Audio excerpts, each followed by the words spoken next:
I'm gonna fit you with an engine, not that low to the ground.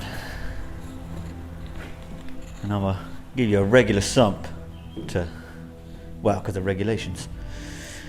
And then I'm gonna fit you with some blue hoses, because everybody knows that gives you 40 to 50 more horsepower.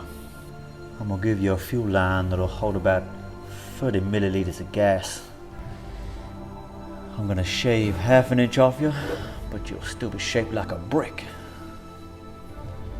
Now I'm gonna get you prime, painted, and weighed. You hear me? I'm gonna be perfect.